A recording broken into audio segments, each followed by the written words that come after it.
Kanalıma hoş geldiniz. Bugün sizlere yaprakları hızlı bir şekilde sararmaya başlayan orkidelere nasıl bir bakım yapılabileceğini göstereceğim. Eğer orkidenizin yaprakları hızlı bir şekilde sararıyor, çiçek dalları sararıyor ve dökülmeye başlıyorsa bu orkidenizin mantar olduğu anlamına gelir. Yaprakları hızlı bir şekilde sararan ve dökülmeye başlayan orkideler genelde gövde mantarı olur. Bu tarz orkidelerde gövde mantarını durdurmak zordur ve bütün yapraklara yayılır. Mantar olan orkideye ilk yapmanız gereken suyu kesmek, yani 10 gün ya da 2 hafta su vermemek. İkinci işlem mutlaka toz tarçın gövde kısmına dökmek ve mantarın kurumasını beklemek gerekiyor. Elimde mantar olmuş ve bütün yapraklarını kaybeden bir orkide var. Bu tarz orkideleri genelde biz çöpe atıyoruz. Fakat bu tarz orkideleri yeniden canlandırabiliriz. Şu anda sadece 2 tane ilk çıkan yaprakları var. Köklerinin bazıları canlı iken bazıları ise çürük. Çünkü mantarlı orkidenin en büyük sebeplerinden bir tanesi fazla sulamadır. Kökler çürümeye başlar ve eğer gövde kısmını suluyorsanız gövde mantarı da başlar. Bu durumda yapmanız gereken üçüncü işlem orkidenin saksısını boşaltmak. Çünkü orkidenin yaprakları olmadığı için zaten yeterince zayıf düştü ve çürük kökleri de varsa bunu iyileştirmek gerekiyor. Evet, gördüğünüz üzere bakın, şimdi toprağını çıkardım ve içinde bir sünger var. Bu tarz süngerler eğer fazla sulama yaparsanız orkidenin köklerinin çürümesine sebep olur. Fakat sulamayı eğer çok fazla değil, köklere bakarak beyaz oldukça yaparsanız ve azar azar verirseniz bu sünger orkideye zarar vermez. Fakat burada da görüldüğü gibi sünger fazla sulama sonucu orkidenin çürümesine sebep olmuş.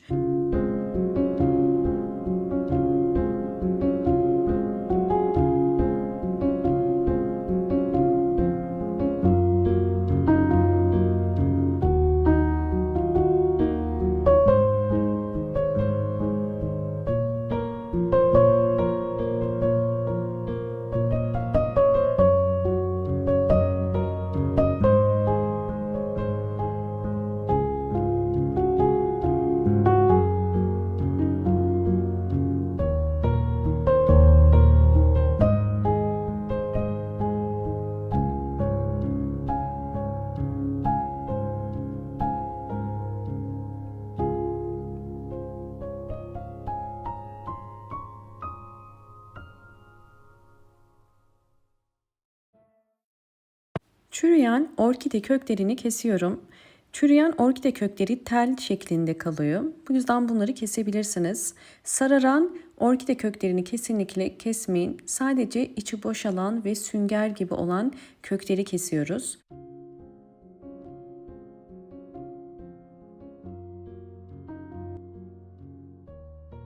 Orkide köklerini dezenfekte etmek için bugün iki farklı yöntem kullanacağım. Bir, karbonat. Bu karbonat sebze meyve yıkamında ya da temizlik ürünü olarak kullanılır. Bir çay kaşığı kadar karbonatı bir cam kasenin içerisine koydum ve üzerine 400 mililitre su ekleyip bunu biraz karıştıracağım. Ilık su kullanırsanız karbonat daha çabuk eriyecektir içinde. Ve şimdi bunu bekletirken İkinci yöntemimize geçelim. Evet, daha sonra orkidemizi yeniden canlandırmak için bugün sizlere aloe vera kullanacağım. Aloe vera yaprağı içerisinde bulundurduğu antioksidan ve antibakteriyel özelliği sayesinde yaraların, çürüklerin ve mantar gibi hastalıkların hızlı iyileşmesine yardımcı olur. Bunun için aloe vera yaprağını kesiyoruz ve bir robotun içerisine koyuyorum. Üzerine 200 milim su koyup robottan bunu çekeceğim.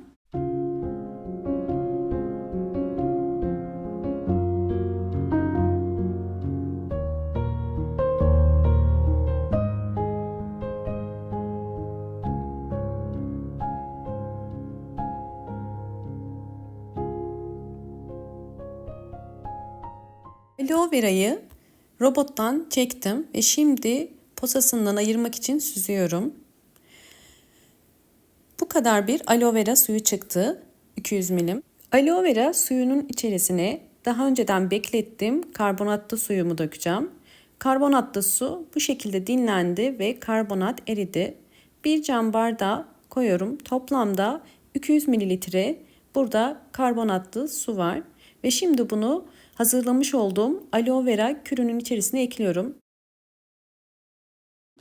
Ve orkidemin özellikle gövde kısmını ve yapraklarını bu şekilde içine batırarak vitamin desteği almasını sağlayacağım. Daha sonra sadece köklerini bu suyun içerisine koyacağım. Ve bu suyun içerisinde orkidemi 12 saat yani sabaha kadar bekleteceğim. Ve böylelikle orkidemiz hem antibakteriyel ve antioksidan özelliği sayesinde yeniden dezenfekte olup canlanacak. Orkidem bu suyun içinde beklerken sizlere orkidelerde yaprak temizliği yapmanın püf noktalarını göstereceğim. Orkidenizin yapraklarının bu şekilde canlı ve parlak olmasını istiyorsanız şimdi sizlere vereceğim tarifi mutlaka denemenizi tavsiye ederim. Hemen tarife geçelim. Hemen bir kase dolusu su doldurdum. Bu su arıtma suyu ve hemen bu suyun içerisine karbonat koyacağım. Karbonat bildiğiniz üzere anti asit özelliği olan bir temizlik ürünüdür. Bunu günlük yaşantımızın her alanında görebiliyoruz.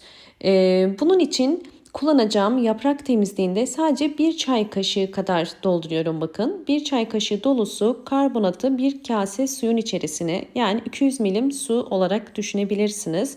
İçerisine koydum ve karbonat içerisinde eriyinceye kadar karıştırıyoruz. Karbonatı orkide yapraklarımıza özellikle kullanmamızın nedenlerinden bir tanesi de böcekleri uzak tutmak ve mantar gibi bir takım hastalıkları da uzaklaştırmak.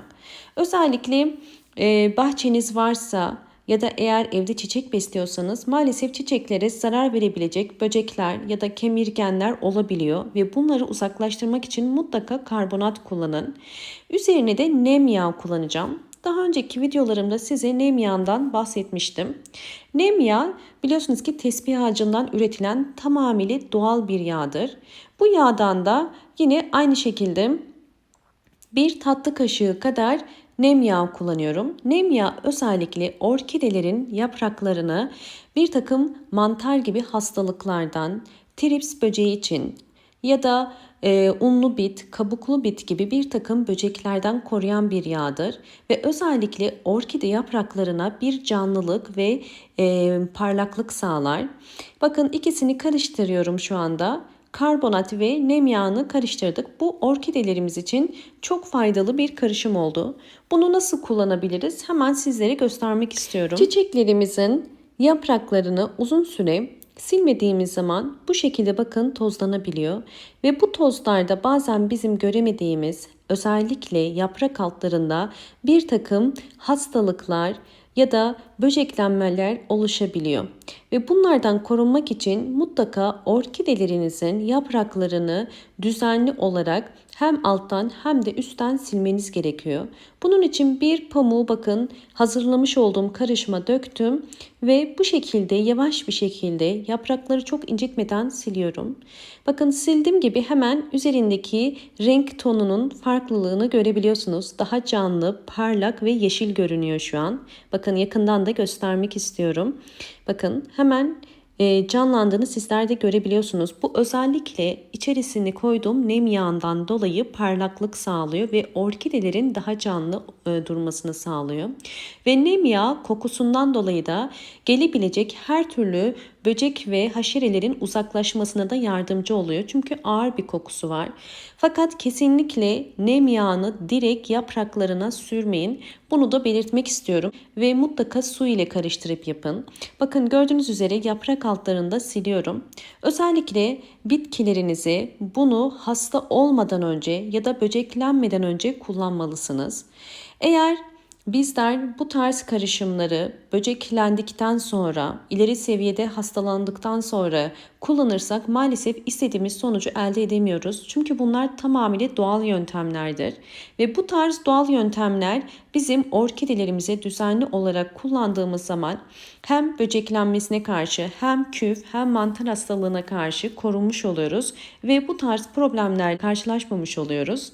Sizler de mutlaka hem unlu bit, hem kabuklu bit, hem mantar, hem de trips gibi gibi böceklerden, hastalıklardan korunmak istiyorsanız bu yapmış olduğum karışımı uygulayın. Bakın gördüğünüz gibi orkidem yeniden canlandı ve şu anda çok canlı ve parlak gözüküyor. Daha sonra yapmanız gereken ikinci püf nokta ise orkidelerinizi mutlaka pencereyi üstten açarak havalandırmanız gerekiyor. Her yaprak temizliği ya da sulama sonrasında orkidelerde önemli olan püf nokta orkidelerin havalandırılması. Kesinlikle direkt rüzgarlı bir yere koymayın. Eğer orkideleriniz çiçekli ise sizler rüzgarlı iki pencereyi açıp rüzgarda bırakırsanız çiçeklerinde solma olur. Sadece bir pencereyi yukarıdan açıp belirli saatlerde havalandırmanız orkidelerinizin gelişimi için çok katkı sağlayacaktır.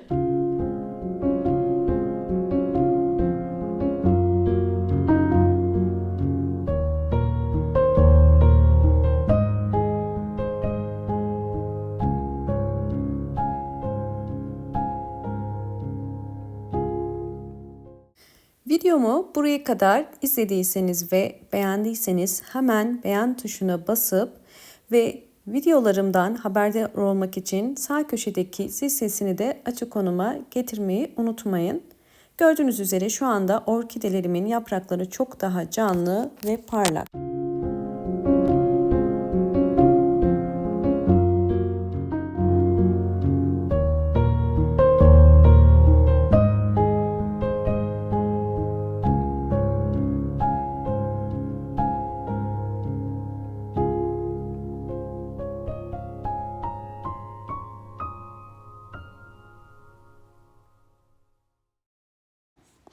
Evet, 12 saat beklettim.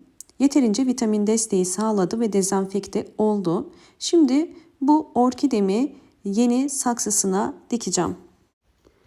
Evet, eski saksısını kullanacağım. Yıkadım ve dezenfekte ettim. Artık orkidemi yeni saksısına ekebilirim.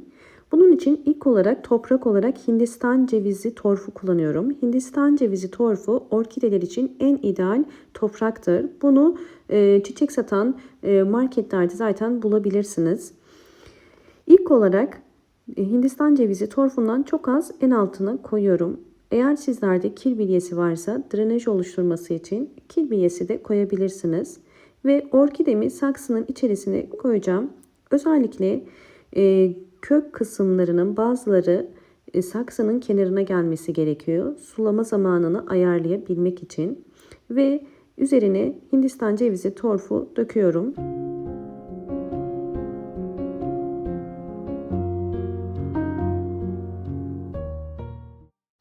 Ve yosun kullanıyorum. Yosun orkidenin köklenmesine yardımcı olacak. Her zaman yosunu ilk olarak en orta kısmına koyuyorum ki kök çıkarmasını hızlandırması için. Ve daha sonra tekrar toprak, Hindistan cevizi toprağı koyacağım.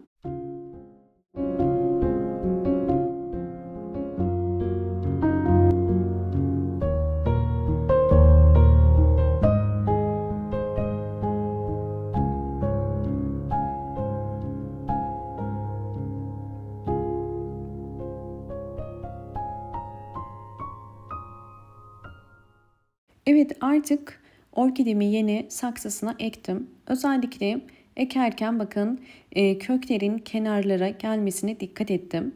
Çünkü sulama zamanını köklere bakarak yapmamız gerekiyor. Kökler yeşil ise suya ihtiyacı yoktur. Su vermiyoruz. Kökler gri ise suya ihtiyacı vardır. Su vermemiz gerekiyor. Ve bundan sonra bol ışık alan bir yere koymalıyız. Ve sizlere tavsiyem ikinci saksı kullanmanız. İkinci saksı bakın bu genişlikte olması gerekiyor. İkinci saksının faydası yoğun nem sağlayarak hızlı bir şekilde kök ve yaprak çıkarmasına yardımcı olacak. Ve yosun kuru olduğu için biraz su veriyorum. Bu suda bekleteceğim. Gördüğünüz üzere çok fazla su vermiyorum. Sadece ihtiyacı olduğu kadar su verdim.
Orkidemin 11 ay içerisindeki tüm gelişimlerini sizlerle paylaştım.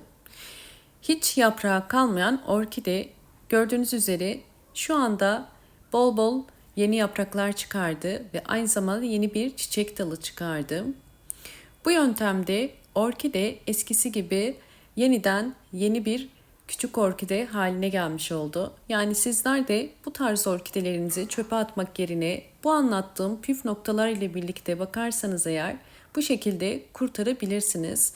Ve orkideleriniz hem yeni yapraklar hem yeni kökler hem de yeni çiçek dalları çıkarır.